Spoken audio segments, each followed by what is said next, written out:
अपने सदगुरु बंद छोड़ से प्रार्थना करते हैं और मांगते क्या है। साहब कहते हैं धर्मदास जी, हे गुरुदेव महाराज, मेरे को कुछ नहीं चाहिए, मेरे को भक्ति चाहिए, भक्ति और कुछ नहीं चाहिए। और साहब का संकल्प, धर्मदास साहब का संकल्प देखिए। धर्मदास जी क्या कहते हैं, तीर्थ व्रत में ना करो ना देवल पूजा, तुमरी और नक्षत्र वगैरह होता नहीं। धर्मदास जी कहते हैं, हे सतगुरु बंदी छोड़, मैं आपकी शरणागत हुआ, मैं आपकी शरण में आया, मेरे को तो अपने चरण कमलों में रखिए। कहते हैं ना मैं तीर्थ व्रत करूं, ना किसी देवी देवता की पूजा करूं, अब मेरा कोई ठिकाना नहीं, मैं कुछ नहीं करूंगा, मेरा तो आपके प्रति समर्पण भाव है। हमारा भी अपने गुरुदेव भगवान के प्रति इसी तरह से समर्पण भाव होना चाहिए। फिर कहते हैं अश्चित नौनिध ना बैकुंठ निवासा, मेरे को बैकुंठ की आशा नहीं, बैकुंठ नहीं चाहिए, मेरे को ये जो अश्चित नौनिधि ये सब नहीं चाहिए, मेरे को ना बैकुंठ निवासा, अश्चित नौनिध ना बैकुंठ निवासा। शायद सब क्या है प्रकाश हमारे धर्मदास जी कहते मेरे को ये सब कुछ नहीं चाहिए। क्या चाहिए? आपके चरण कमलों में निवास चाहिए, स्थान चाहिए आपके चरण कमलों में, जिससे मेरा कल्याण हो सके। मैं इस संसार में आकर के इस माया के जाल में फंस करके मेरा बुरा हाल हो गया। समझ लिया धर्मदास साहब ने, गुरु का सतगुरु का सानिध्य मिला और धर्मदास साहब ने उस बात को समझ लिया, जान लिया। क्या कहते हैं, सुख संपत्ति परिवार धन सुंदर वर्णारी, सुपने हो इच्छा ना उठे गुरुगान हमारे। कितनी बड़ी बात अपने सतगुरु से कहते हैं। कहते मेरे को ना सुख संपत्ति चाहिए, सुख संपत्ति परिवार धन ना सुंदर परिवार। कहते हैं ये चीज तो मेरे को सपने में भी नहीं चाहिए, सपने में भी इच्छा ना उठे, सपने हुई इच्छा ना उठे गुरुवान तुम्हारी। धर्मदास की विनती साहेब समझ दर्शन दो, पट खोल दो। कह रहे दरवाजा खोल दो, पट फूट रहे हमारे, तो दरवाजा बंद है, खोल दो दरवाजा। दर्शन दो, पट खोल अपना कर लीजिए। हे सतगुरु बंदी छोड़, अपनी शरण में ले। धर्मदास साहब सतगुरु बंदी छोड़ से प्रार्थना करते हैं। हम सब ने भी प्रार्थना करें अपने सतगुरु बंदी छोड़ से। इसी तरीके से जब हमारे अंदर भी इस तरह का भाव होगा तो कल्याण संभव है। बहुत सारी बातें ग्रंथ साहिब में लिखी हुई हैं, एक एक अनमोल वचन लिखे हैं समझने के लिए लिखे हैं, समझ करके उस पर अमल करने के लिए लिखे हैं।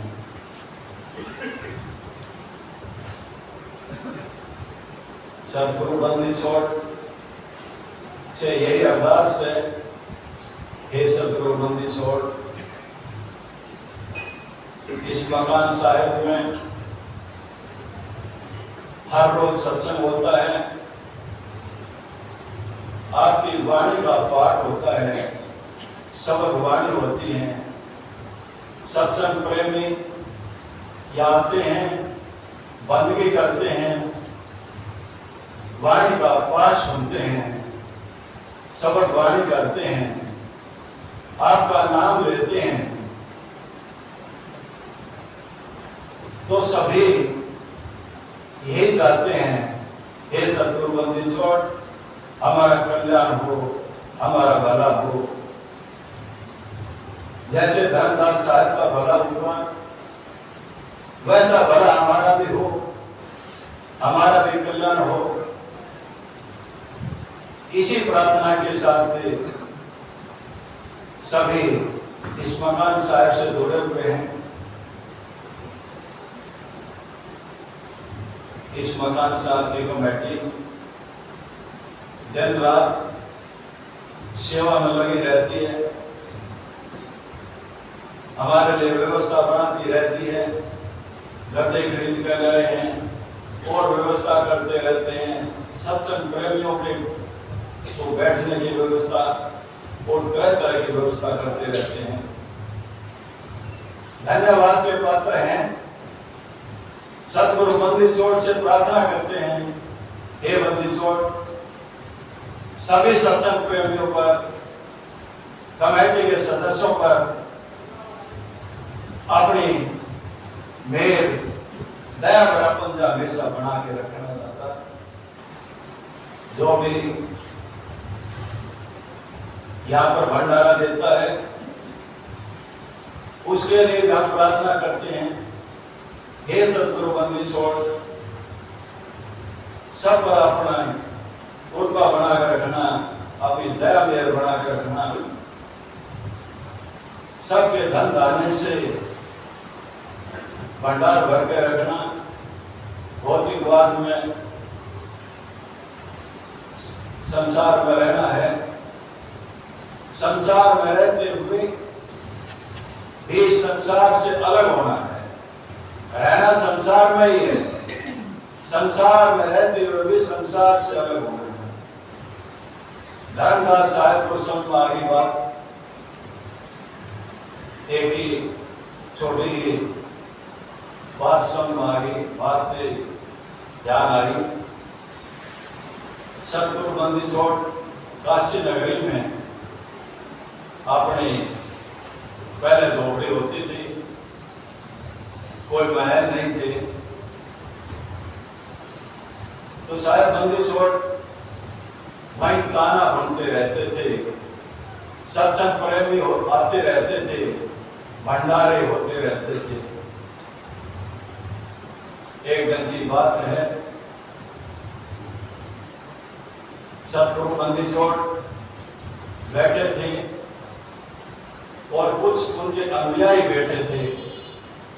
एक कुम्हार वहां आता है, जैसे यहाँ गेट है, दूर से सत्साय करता, सत्साय महाराज जी, दूर से सत्साय करके चला जाता है।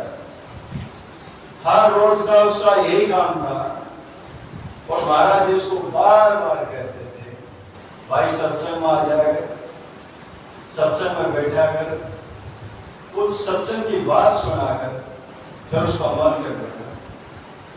तो बार बार ये कहता था, महाराज जी बच्चे छोटे छोटे थे, समय मिलेगा तो मैं सत्संग में जरूर आऊंगा। सतगुरु बंदी छोड़ उसको काफी दिन से देख रहे थे, नित्य माता जरूर था, सत्संग करके चला जाता था। एक दिन साहब अपनी मस्ती में बैठे थे, कुम्हार आया और गेट पर से उन्होंने बाहर से सत्संग करी। दो नौजवान साधक बैठे थे और साहब ने कहा, इसको पकड़ करके लाओ, ये हर रोज आता है, बाहर से ही सत्संग करके चला जाता है। इसको पकड़ करके लाओ और इसको अंदर बांध दो। अब उसने सोचा, भाई महाराज क्या करेंगे, थोड़ी देर बांध कर रख लेंगे। ये तो एक मजाक कर रहे, मजाक। लेकिन संत मजाक नहीं करते। साहब ने उनको अंदर बांध दिया। 1 घंटा हुआ, 2 घंटा हुआ, वो कहने लगा, गुरु जी मेरे को पुराने किसान के वहां मिट्टी डालने जाना है, मेरे को अपने गले लेकर के वहां मिट्टी डालने जाना है, मेरे को खोल दो। तो साहब उसको कहते हैं, बैठा रहो चुपचाप। दूर दूर से सत्संग करके चले जाता है। बहुत हो गया था ड्रामा, शांत बैठा। शाम हो जाती है, साहब बोलते नहीं। 2 लड़कों की ड्यूटी लगा दी उसके ऊपर। पहले आजकल तो घर घर में बाथरूम है, टॉयलेट है, ये व्यवस्था उस टाइम नहीं थी। सब जंगलों में जाते थे। 2 लड़कों की विशेष करके ड्यूटी लगा दी साहब ने। जब भी ये शाम को बाहर जाए घूमने, इसके साथ साथ जाना। सुबह जाए तो इसके साथ साथ जाना। ड्यूटी लगा दी। 1 दिन बीता, 2 दिन बीते, 4 दिन बीते, धीरे धीरे 1 हफ्ता बीत गया। और रो रहा बच्चों के पास जाने के लिए, कहता साहब परेशान हो गया, मेरा घर का नाश हो जाएगा, मेरे बच्चों को कौन खाने के लिए देगा, मैं कमाता हूं तभी मेरा परिवार चलता है। तो साहब उसकी कुछ सुन नहीं रहे हैं। क्या होता है, समय बीतता जाता है और तुम्हारी सोचती है, अपने बच्चों से कहती है, भाई चलो पशुओं को लेकर के उन दादा के वहां पर मिट्टी डालनी है, किसान के वहां से मिट्टी लेकर के उसके घेर में कहीं डालनी है। वो अपने पशुओं को लेकर चली जाती है और मिट्टी डालना शुरू कर देती है। काफी दिन तक मिट्टी डालती रही और उधर से साहब ने उसको छोड़ा नहीं।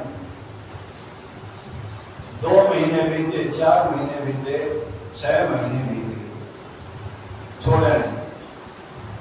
सतगुरु जब बात पकड़ लेते हैं तो सतगुरु छोड़ते नहीं है। छोड़ा नहीं। क्या हुआ, खेत में मिट्टी खोद रही थी, कुम्हारी खेत में मिट्टी खोद रही थी। तो मिट्टी खोदते खोदते वहां एक सोने का सब्जियों का टोकरा मिला। उस टोकरे को लेकर के तुम्हारी किसान के पास जाती है और प्रार्थना करती है, दादा ये खेत में टोकरा मिला है, ये आपका है, आप रखें इसको। किसान कहता है, हे बेटा मेरे को पूरी जिंदगी हो गया हड़पाती, आज तक मेरे को कुछ नहीं मिला। बेटा ये आपको मिला है, ये आपका ही है, ये मेरा नहीं है। तुम्हारी उस टोकरे को लेकर के घर पहुंच जाती है। कहां झोपड़ी थी और उसको झोपड़ी को तोड़ ताड़ करके वहां महल खड़ा हो जाता है। महल खड़ा हुआ, उधर 6-7 महीने हो गए, शायद उसको अपने पास ही रख रहे हैं। जब वो महल तैयार हो गया, शायद उसको वहां से भगा दिया। जाओ 5-6 महीने हो गए, 6-7 महीने हो गए, तुम्हारे को भाई में यहां बैठा के राशन करा रहे, जाओ यहां से। जैसे कोई जेल में से छूटता है और सीधा घर भागा जाता है, ऐसे ही जब कुम्हार अपने घर की तरफ बाहर गया, वहां जाकर देखता है वहां कोई झोपड़ा है नहीं।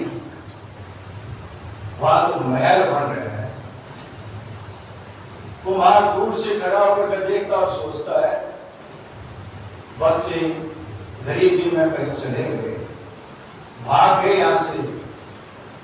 हमारे को साहब ने आरोप किया और बच्चे यहां से चले गए, भाग गए।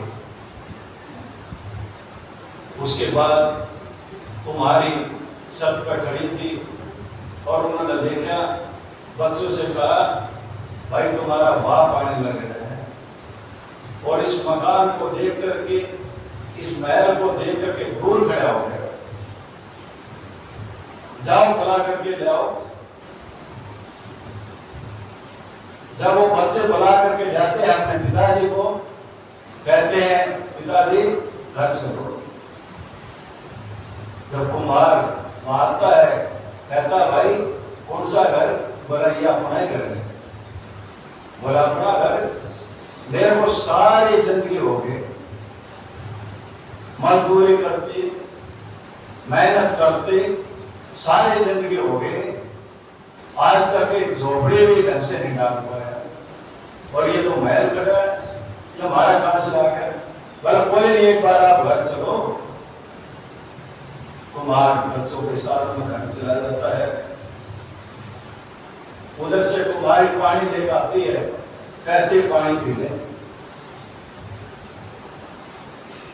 जब वो पानी लेकर आई, कहने लगी पानी पी लो। पानी, वो कहता है पानी मैं बाद में पीऊंगा, पहले मेरे को ये बताओ ये सब सिस्टम क्या है? मैं जब गया था, यहाँ झोपड़ी थी, मैं अपनी पूरी जिंदगी में एक ढंग से झोपड़ी नहीं डाल पाया, और जब मैं यहां से गया तो यहां तो महल खड़ा हो गया। ये क्या है सिस्टम? तो कहते पानी पी लो, फिर बताएंगे। लेकिन वो पानी नहीं पीता, पहले वो पूरी कहानी सुनता है। कुम्हारी उसको पूरी कहानी सुनाती है। ऐसे हम किसान के वहां मिट्टी डालने गए और वहां असत्यों का हमें टोकरा मिला, किसान को देने के लिए गए, लेकिन किसान ने मना कर दिया। उन्होंने कहा बेटा ये तुम्हारा ही है, तुम्हारे को मिला है, तुम्हारा ही है, हमारा नहीं है। सारी बात सुन करके उसके अंदर से रोना आ रहा है, सोच रहा है, रो रहा है वहां पे, सोचता है मैं क्या कर रहा था, मैं क्या सोच रहा था, मेरे बच्चे पे मारो, परेशान हो रहे घर पे। और जब पानी पिलाती है, पानी नहीं पिया जाता, पानी नीचे नहीं उतरता। अब कहता है मैं अपने सतगुरु की शरण ले लूंगा, अब मैं यहां नहीं रहूंगा, मैं अपने दाता की शरण में रहूंगा। पता लग गया उस साहब की शरण कितनी बड़ी है। पता लग गया कुमार को छोड़ दिया घर परिवार, दाता की शरण में चला गया, जीवन सफल हो गया। तो दाता की शरण में रहना चाहिए, दाता की शरण में रहना चाहिए, मालिक की शरण में रहना चाहिए। हम सोचते हैं हम ही संसार को चला रहे हैं, हम नहीं चला रहे हैं, वो दाता चला रहा है, मेरा सतगुरु चला रहा है, वो बंदी छोड़ चला रहा है। कहने को तो हम यह भी कह देते हैं, उस दाता के बगैर, उस परमात्मा के बगैर एक पत्ता भी नहीं आता, लेकिन फिर उस मैं बेबस रहते हैं और फिर उसी चक्कर में चले जाते हैं। हमने उस दाता को समर्पित कर देना चाहिए, समर्पण भाव होना चाहिए। जिसने भी समर्पण किया है उसका काम हुआ है।